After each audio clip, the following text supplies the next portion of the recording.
But before she goes, Lynette, did you ever hear? Good night, Lynette. It's good to see you. It's good to see you. Unmute. Okay. She's not. Okay, good night. Yes, so good to see you, Thank you.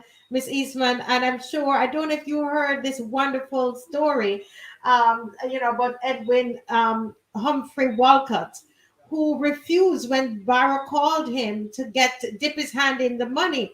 This man had so much integrity and a love for poor people. He says, no, no, no, you can't touch this money. Did you hear that part of the story? Yes, I did hear that story, and I was having a conversation with someone recently where I said to them, in times past, you used to have individuals working in the civil service that people used to, in criticizing them, they used to say, but he behaving like if the money belonged to him, or if this belonged to him, because they took what they were doing seriously.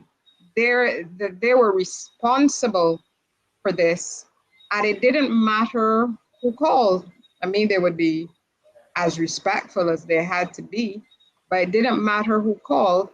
If they had a certain duty, if they called for information, for example, that and they had signed an oath of sworn an oath of secrecy, where the information was to go to a particular person or could only go if there was a court order, they would never provide the information. But I somehow think that we're moving away from that. And I don't think Barbados understands how important it is to follow those principles. And I think we took it for granted. We took it for granted for a long time that everything would be all right, because we didn't, and we never valued those people. There are certain people that we value. We value the MPs, we value all the prime ministers, we value those people. And, then we're very critical of many of the individuals in the civil service, many of whom were top-notch civil servants, who took their job seriously. And not only that they took their job seriously, but they were well trained in what they were doing. It wasn't just a pick. And Barbados used to be very proud to send these people just about anywhere. The other thing that used to happen is, people have got so used to it. But I recall there was a time that the politicians didn't speak on everything. The permanent secretaries spoke on certain issues. You hardly see that now, because there's a difference in the role between the two, between the role of the politician and the role of the civil servant. But they've become blurred. The respect for the office of permanent secretary and other heads of department, I don't think that's there anymore, unfortunately. And Barbados is going in a very wrong direction by going in that way. Truthfully, if we are not careful, we will destroy what we have spent so many years building, and which people admired. People admired not only in the Caribbean, but within the Commonwealth and elsewhere, that our systems, we had good systems. And as I had mentioned before, we had good systems that supported the political directorate, that whenever it changed, you had good people there to provide them with support, so that there was always a smooth transition whenever governments changed. So yes, I heard that story, and really it is representative of the type of civil servant that we had back in those days, and public officers. Yeah, it's a powerful story, and I could see Mr. Walcott turning in his grave right now. I could see why, Rose, you would want to You were trying to get an opportunity to speak because you wanted people to understand the foundations of the NIS, and that really what the passion of it and the heart of the NIS was to protect poor people, elderly people, when they got older and did not have enough. They don't have rich relatives who would be able to do, pay for a private pension plan. And there are lots of those people in Barbados. There are lots of Yes. older people, lots of elderly Yes. people. And you know what, Rose and Lynette, that's why I come on the show. That's why I have this show. For those people, for those Yeah. very old people, elderly people who do not have rich children and a lot of money left in the bank. I saw somebody said, "Well, that's why you prepare." Not everybody's able to do that, and we know that, and we must stop saying those kinds of things. And that is Yeah. what. Yeah, go ahead, Lynette. Yeah. Because well, on Sunday, there were a couple of stories floating around. One of them had to do with the private sector response to the issue with national insurance. And, they're pointing people in the direction of private, private pension funds, private investment, etc. There's nothing wrong with that. But there are many people in Barbados who just don't have that extra money after they and there, as you said, there are many of them. We should stop pretending that it is only a small percentage and that you got the middle class and the upper class and somehow that's two-thirds of Barbadian society. That's not true. A lot of people who have the who look as though they might be middle class because of the way they dress and the car they drive. Really, it is still paycheck to paycheck, from paycheck to paycheck. And they don't have those additional funds, those extra funds to invest in anything else. And, people talk as though, I don't know why they do it, but they talk as though Barbadians have never tried to invest in anything because apparently they've forgotten trade confirmers, because they seem to have forgotten CLICO, because they seem to have forgotten the investment in the treasury bills, etc. They seem to have forgotten. So, and the talk where CLICO was concerned was that certain people got phone calls and other people didn't get phone calls about taking out their money. So, what is it exactly that you're saying to Barbadians? Barbadians are not stupid. They have tried to invest in other things with, in many instances, poor results. Many people can't afford to just risk their money to put 10,000, another 50,000, $100,000 there. Most people can't do that. Most people are just barely supporting their families. And that includes people who we might think are professionals that we always assume have money. But they don't necessarily have more money because they have a degree and they're part of a particular profession. So I'm glad that that point was made because most people cannot afford those other investments. Yes, and I wanted to make that very clear. And as I said, that's really why I come on here. So I know they're trying to begin to throw mud on each and every one of us, and I say to you, go ahead and you throw the mud at Lynette, and you throw the mud at me and at Caswell.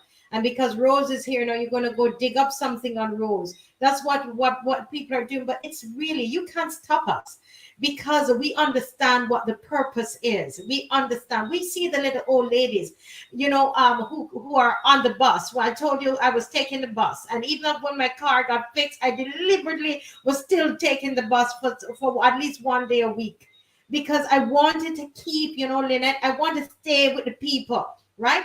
And this person here says something. It used to break my heart. They said when the old farmer sugar workers came to cash those checks, some only used to get $76, and they have to pay phone, light, or water was coming out. I said, my God, I hope they have children to help them. And that's why I come on here. I see them on the bus. One of the old lady could barely walk, Rose, and I asked her, I said, why are you coming out? I didn't understand. Why can't you stay? Why you take going on the bus? Even do COVID. She said, Mom, I have to get the pension check. That's how I live. Huh? There's another little old lady with the roof falling in. I know my friend Steve was Skeet helping her with her home. All she has is a pension check. So that's why we need to go up there. Nobody on here getting paid. We're doing this for you. We're doing this for all the elderly people. I tell you all, this is elder abuse that is going on. When you see, I agree with this person who put the thing up there, right? So we need to so we, I'm glad, Rose, thank you for coming on, that you established that, and for us. And I just want you to say a final word before we jump into Four Season Hotel. I have some stuff we want to discuss with Lynette about that, but can you just tell the people why they should come down on Saturday? And first of all, are you going to be there on Saturday, Rose?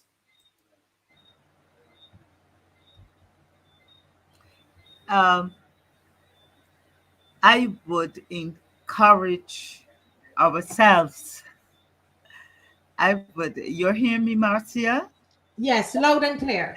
I would encourage ourselves um, to show solidarity one with another on matters like this. Um, I'm concerned that I'm concerned about the state of affairs um, without a voice for the voiceless. And I think that we need not just to be one voice now or several voices crying in the wilderness, but I think that we need to lend a voice, even though it might seem as if no one is hearing. We would have seen from last week that our voices were heard, Mm-hmm. and that although I listened, and Marcy, I listened. I went back to school, Miss Eastman, today. I was i did my research. I read an article, not in its entirety, but a paper by Professor Elms, looking at I have made a note and I said that I will share it. It's called An Analysis of Economic and Social Development in Barbados. It was written in 2001, and it's an interesting paper because it looked at the po- um, pre-independence, post-independence, and post-independence. And it really captured the socio-economic development in Barbados during that period. And it looked at all the things that even the same social security system enabled, the Mm-hmm. conditions that existed before its formation, and what it enabled. And I also went on the NIS website. I read up about the NIS and all of that. I also came across a very good article in Barbados Today last year, June, written Mm-hmm. by Charles Herbert. And that was a very good exposition on the NIS and its development from way back, and the trends now. And I listened, and my heart I knew it was going to happen. I knew that it would pass. And it was like, what next? What next? What can we do next? And I heard the voice saying, continue to educate. continue to mobilize, continue to keep persons informed, continue to enable, enable, put an enabling environment so people will become sufficiently empowered to speak for themselves, to ask questions, so that our environment, our nation would be a nation getting back to the point where people were able to speak, and where people were able to to to not only speak but speak out and seek answers and get responses. We cannot leave it to a group of persons who feel that, you know, they they know it all, they have it all. But Barbados, we've invested in education, we've invested in a lot of social, uh, improve social conditions and context, and let us get out and I don't even want to say send a message, but to say we have heard and we are not satisfied. I mean, I could say to myself, I don't have to. I just wait out a couple more months and I will get what's mine, and that's it. But I feel that uh, where there's no vision, the people perish. And Yes. and we have to get our people to start envisioning their present. If you could envision your present, your now, and your future. And Saturday's um, march allows us to say, look, we are concerned, and even if it is after the fact, we want you to know that we have heard and we are not satisfied with what has been done and how it has been done. Yes. And that is what I would say. Let us get out, never mind that it's past. We know it would have happened.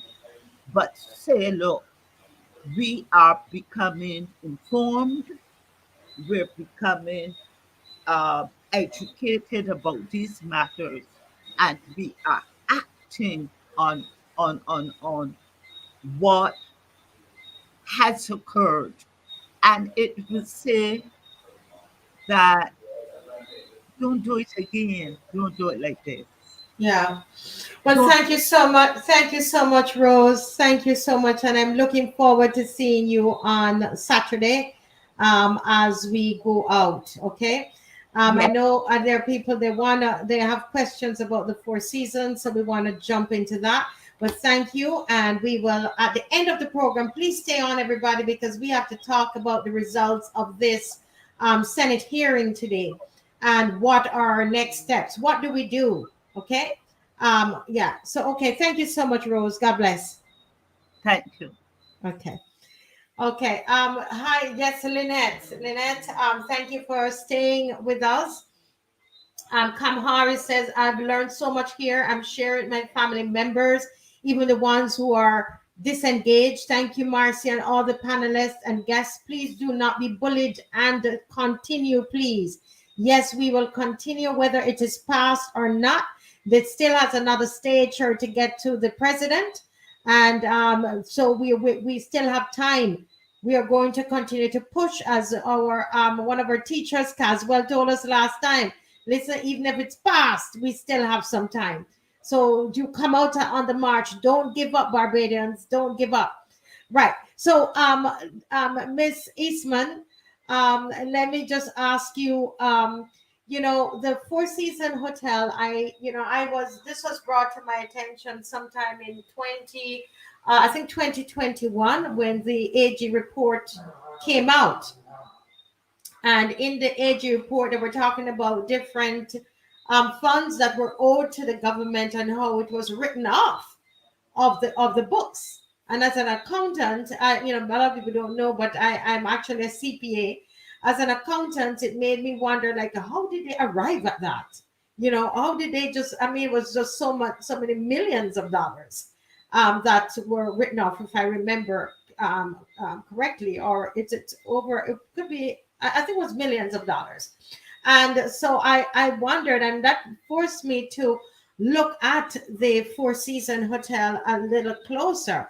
And when I looked at it, I saw that I looked at some of the players that were part of the Four Seasons Hotel. I realized that the Prime Minister, our current Prime Minister, was the lawyer that was dealing with the Four Seasons Hotel, and that the economic advisor, the current economic advisor Avinash, was also one of those players in within that structure of the Four Seasons Hotel. And it made me wonder, is there some conflict of interest? So why did they write this off? What happened? And then on this show, I learned that some of that money that they wrote off from Four Seasons, well, not that they wrote off, but that some of the NIS money was loaned to or invested into Four Seasons Hotel. So I just wanted you to shed some light on that, Miss Well, Isla. it is actually quite a long saga, which some people might actually understand better than me. It was across more than one administration, um, starting probably back in, well, the Four Seasons Hotel Barbados. During my research, I saw was incorporated in 1988, and then um, as we know, but Stuart Sandals had owned the property, and then it was sold. And then this company called Clearwater was incorporated, where the shares were owned by the government. And I recall there being an issue as to why is the government getting so intimately involved in a project that really should have been a private sector project. Because if you know where paradise is, I mean, it is on a lovely beach in Barbados. So you would imagine that they should have been able to gather private sector investment, but you know, business people know how to not spend their money. So if you can get a government to spend, if you can get a government to guarantee, well, you do that. That's better for you. But there were a lot of big names involved who were interested in purchasing villas, etc. So it seems as though um, Barbados invested the taxpayers, and I think maybe we should agree to use certain terminology, because I think when we say government money, people seem to feel it has nothing to do with them. But the government doesn't own anything. All of it is owned by us, the people. Is that, the people who are in government, that's just a structure of people who are required to carry out certain functions. So the government wrote off $124 million that was invested. And then in addition to that, there was the $120 million out of the NIS, which we're concerned about. Um, and another 9.8 million that was invested out of the National Insurance Fund. Now, in thinking about this, in terms of what Barbados was trying to do with Four Seasons, now, because I don't know, we seem apparently if you run and you win a seat, you know, somehow you are, I don't know, if when you are sworn in, you know, you become clothed in knowledge which you didn't have before. So here you have a minister of finance, um, a former MP as a lawyer, and Avinash Prasad trying to make decisions about a rather complex commercial project, So hold a business minute. Before, project. yeah, and you know, as I tell you, and I put on my CPA hat, so I totally understand what you're saying. You're dealing here with big money, right? Yeah, And here you have people that, you know, as you said, they become an MP. I always wonder about that. That happens with pastors too. You become a pastor, and all of a sudden, you know, you're a counselor, you're a businessman, you're everything. You know, I don't understand that. But anyway, so you had Avinash, you had Motley, who was a former MP at the time, no longer an MP. She right, but she was a lawyer on this project. This is and you had Sinclair. Was it Sinclair? Chris Sinclair was the Chris Minister of Sinclair, Finance. right? And he was the Minister of Finance, and so you had these three here, and you're saying that 124 million dollars was invested into the Four Seasons, and this is of our money, of government money. That's our Don't money. That's our money. but remember, this is a private project, and I'm repeating because I want people to get it right. And 120 million of that you're saying was from the NIS. Yes. A Because hundred and it's US 60 million. US 60 million, right? Because I have that in my notes as well. But I had it as 60 million. I thought it was Barbados, but it's 60 million US. So you're correct because I researched that and I have that. $120 million from the NIS. And then they took another 9.8 million from the NIS again. In 2012, this is what I'm seeing from, I guess, one of the respected newspapers, that this is what Avinash Prasad is saying, because he was saying that there's some hope that we might be able to get this money back, but that hasn't materialized. We've Well, also, I heard in the Senate today, the 9.8 million, or 8 million of it or something, and somebody can correct me. Senator Cummings says that it has been returned to the NIS, but we don't know what we don't know about is the other 120 million. So that other piece of it is that it? Because so the 8 million has been returned to the NIS by whom? I don't know, and I think on like a program like this, because we want to ask questions, and what we're saying is, you know, show us. It's our money. Show us. We want the paperwork on Yes, this, and this is why we yes. need to come out and march. We want the paperwork on this. Show us that you have repaid. You said you repaid 9.8 or 8 million of the whole lot of money, because this is about 130 million. Okay, we didn't get the rest. You said you put on part of it. We want to know where. Give us the paperwork. Go ahead, Lynette. And you know what you were talking about in terms of the Auditor General's report, and you know this is so sad.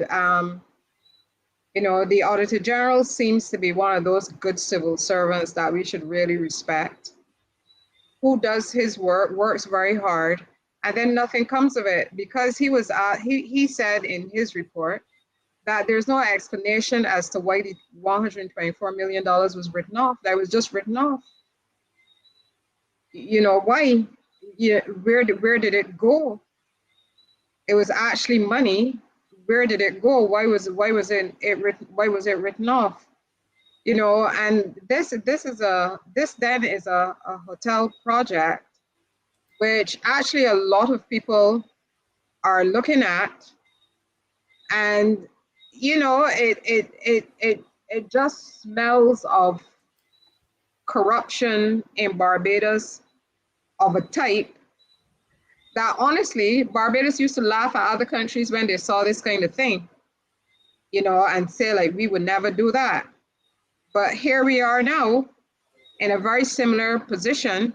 And I don't know if it is because we think that we can't do anything about it, but I would wish Barbadians to know that if we don't say something now, you know, give them an inch, they take a yard, give them a yard, they take a mile.